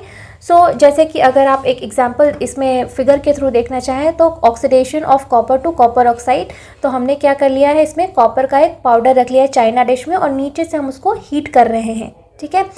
तो यहाँ पे क्या होगा, आप क्या देखोगे कि कॉपर को अगर हम ऑक्सीजन की प्रेजेंस में हीट कर रहे हैं तो क्या बनेगा? कॉपर ऑक्साइड, ठीक है। तो यहाँ पे इस प्रोसेस में क्या होगा कि जब ऑक्सीजन जो है वो कॉपर से जुड़ जाएगा तो यहाँ पे कॉपर क्या हो गया? यहाँ पे कॉपर ऑक्सीडाइज्ड हो गया है, ठीक है, ऑक्सीजन लग गया है उसके साथ, तो यहाँ पे कॉपर का ऑक्सीडेशन हो गया है, ठीक है। So the surface of copper powder becomes coated with black copper two oxide, this is because copper oxygen is added to copper and copper oxide is form. तो कॉपर पाउडर को जब हम ऑक्सीजन के प्रेजेंस में heat करेंगे तो copper oxide बनेगा और हम कहेंगे कि कॉपर ऑक्सीडाइज्ड हो गया है, ठीक है।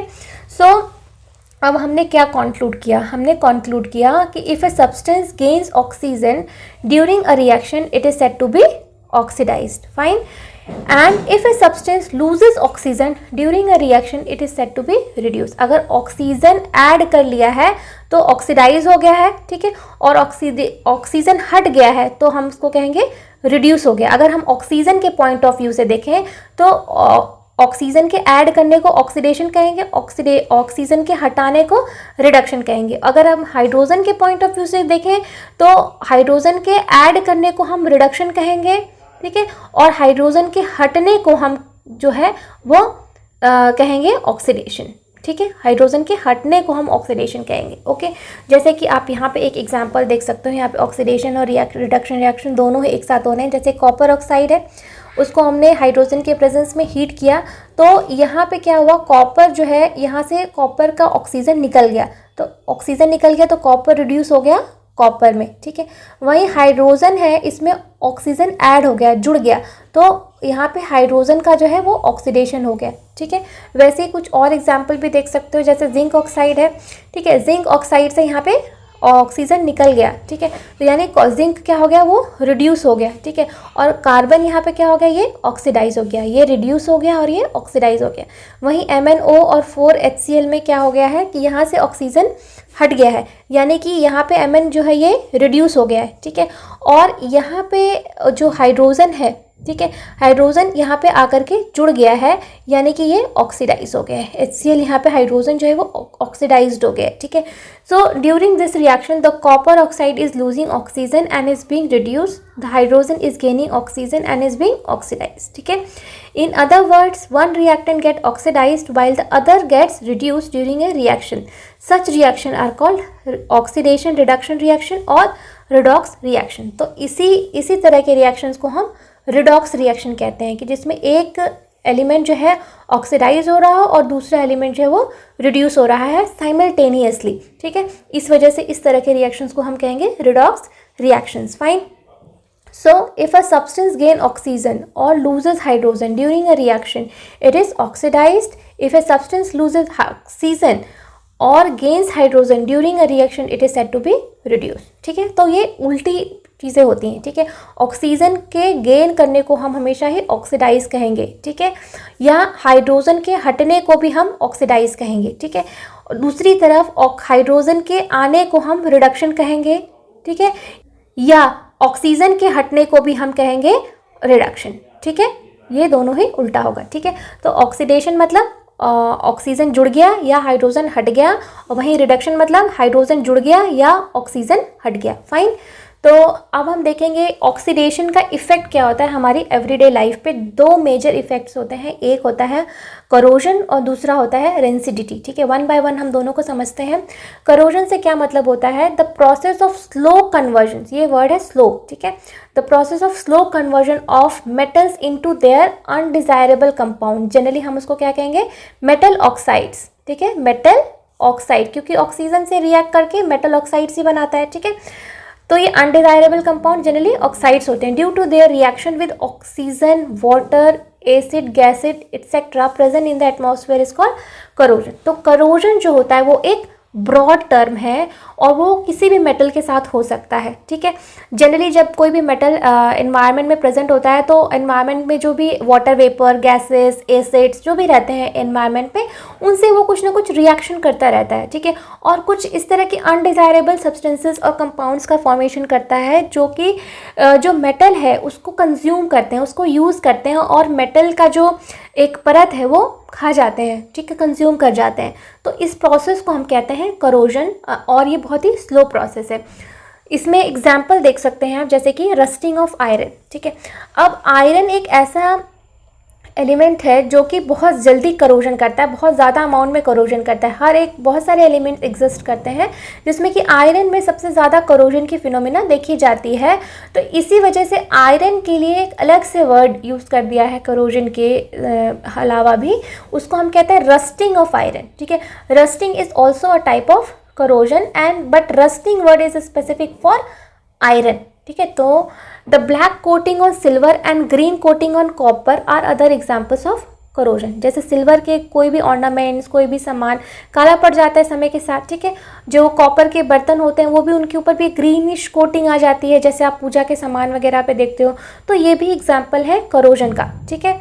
So when ions react with atmospheric oxygen and moisture, a red layer is form on the surface of the iron, this process is known as rusting, ठीक है। रस्टिंग क्या होती है, जब आयरन के ऊपर जो एटमॉस्फेयर में मॉइस्चर है, ऑक्सीजन है, उसके साथ जब आयरन रिएक्ट करता है तो एक रेड कलर का रस्ट बना लेता है, लेयर बना लेता है, और उसी को हम रस्ट कहते हैं, ऑरेंज रेड कलर का, ठीक है।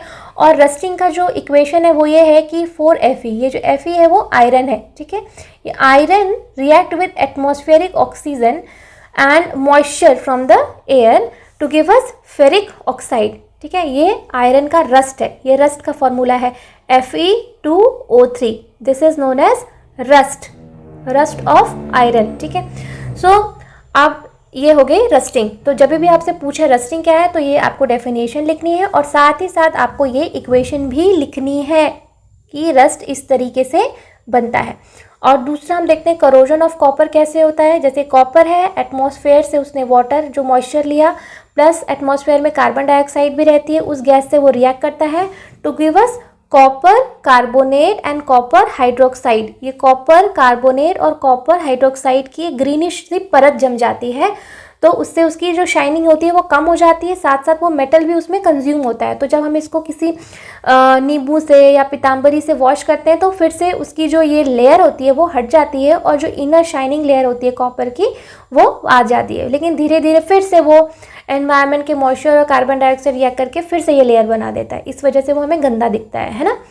और दूसरी तरफ सिल्वर में क्या होता है, सिल्वर जो मेटल होता है उसका सिंबल Ag है और एटमॉस्फेयर की सल्फर जो ये गैस है, सल्फ्यूरिक गैस है, ठीक है, H2S गैस है, इससे रिएक्ट करके वो AgS सिल्वर सल्फेट बना देता है, ठीक है, जो कि ब्लैकनिंग के लिए रिस्पॉन्सिबल होता है और हाइड्रोजन गैस इवॉल्व होती है इस प्रोसेस में। इसी वजह से सिल्वर के जो ऑर्नामेंट्स हैं या बर्तन हैं वो समय के साथ थोड़े काले से पड़ जाते हैं, ठीक है। सो अब हम रस्टिंग को कैसे प्रिवेंट करें, ठीक है, या करोजन को कैसे प्रिवेंट करें, ठीक है। So the rusting of iron is a redox reaction. ये एक एग्जाम्पल है रिडॉक्स रिएक्शन का, ठीक है। ये भी इंपॉर्टेंट पॉइंट है क्योंकि इसमें ऑक्सीडेशन और रिडक्शन साइमल्टेनियसली हो रहे हैं, तो आयरन जो है वो ऑक्सीडाइज हो रहा है इसमें, इस वजह से ये रिडॉक्स रिएक्शन का भी एग्जाम्पल है। और वहीं हम करोजन या रस्टिंग को हम कम करना चाहते हैं, क्योंकि इससे जो मेटल है वो कमज़ोर होते जाता है, ठीक है। Day by day metal degrade करता रहता है, तो जो भी चीज़ उस मेटल से बनी हुई है, कोई ऑर्नामेंट है, कोई बर्तन है, उसकी क्वालिटी और उसका जो मेटल यूज़ हुआ है उसकी क्वांटिटी कम होने लगती है डे बाय डे और वो कमज़ोर होने लगता है। तो हम ये नहीं चाहेंगे कि रस्टिंग या करोजन उस मेटल में हो, तो उसको प्रिवेंट करने के लिए कुछ मेजर्स हम अप्लाई करते हैं, जैसे कि corrosion or rusting weakens the iron and steel objects and structures such as railings, car bodies, bridges, ships etc. and cut short their life. उनकी लाइफ जो है वो कम कर देता है। जैसे ब्रिजेस है, आयरन क्या है वो बहुत मजबूत है, ठीक है, स्ट्रॉन्ग है, ठीक है, इसलिए हम चाहते हैं कि ज़्यादातर चीज़ें आयरन से बने, प्लस वो सस्ता भी है, ठीक है, कॉस्ट इफेक्टिव भी है, इजीली अवेलेबल है हमारे अर्थ के क्रस्ट में, ठीक है। तो हम चाहते हैं कि आयरन से बने, लेकिन आयरन के साथ एक प्रॉब्लम है, वो है रस्टिंग की, ठीक है, वो बहुत जल्दी रस्ट करता है। तो कोई भी चीज़ बनाएंगे तो थोड़े समय के बाद वो कमज़ोर होकर टूट जाएगा, फिर फ़ायदा क्या हुआ, ठीक है। तो इस वजह से रस्टिंग को रोकने के लिए हम कुछ मेजर्स अप्लाई करते हैं, जो कि ये है, और ये बहुत इंपॉर्टेंट है आपके एग्जामिनेशन पॉइंट ऑफ व्यू से। हम पेंट कर सकते हैं आयरन की चीज़ों को ताकि वो इन्वायरमेंट के एयर और मॉइस्चर से कॉन्टैक्ट में ना आए और उसकी रस्टिंग रुक जाए। दूसरा हम ग्रीजिंग या ऑयलिंग कर सकते हैं, और तीसरा हम गैल्वेनाइजेशन कहते हैं। गैल्वेनाइजेशन मतलब किसी एक मेटल के ऊपर दूसरे मेटल की पतली सी परत जमा देने को, जिसको इलेक्ट्रोप्लेटिंग भी कहते हैं।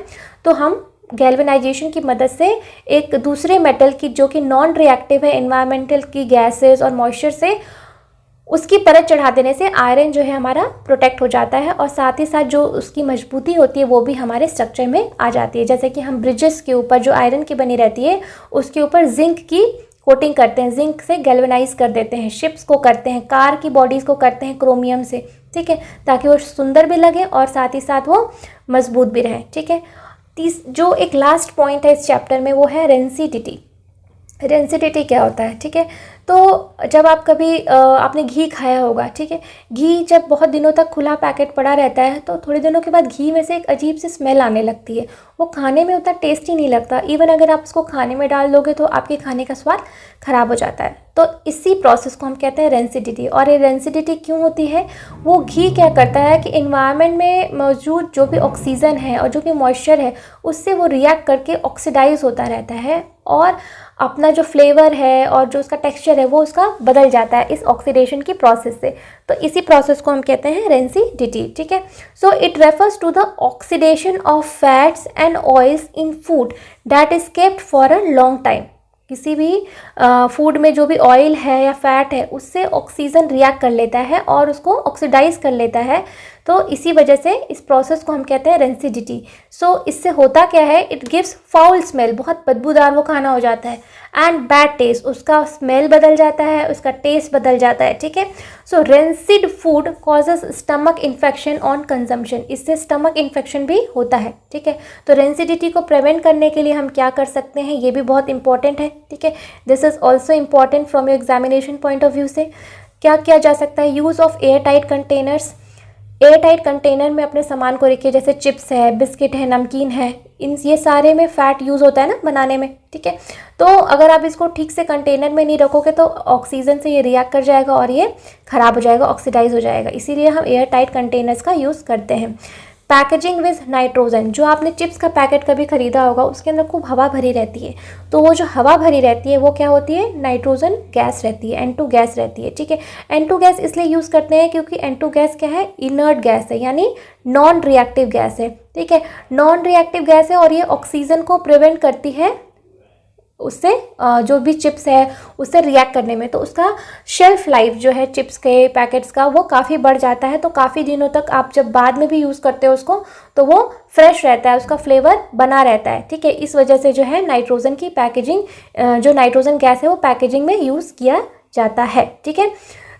तीसरा है पॉइंट रेफ्रिजरेशन, आप ठंडे रेफ्रिजरेटर में रख सकते हो, क्योंकि ठंडे टेम्परेचर पे, कम टेम्परेचर पे ऑक्सीडेशन की प्रोसेस नहीं होती, किसी भी रिएक्शन को होने के लिए खास टेम्परेचर चाहिए होता है, तो जनरली रेफ्रिजरेट करने से ऑक्सीडेशन की प्रोसेस बहुत ही ज़्यादा स्लो हो जाती है, ठीक है।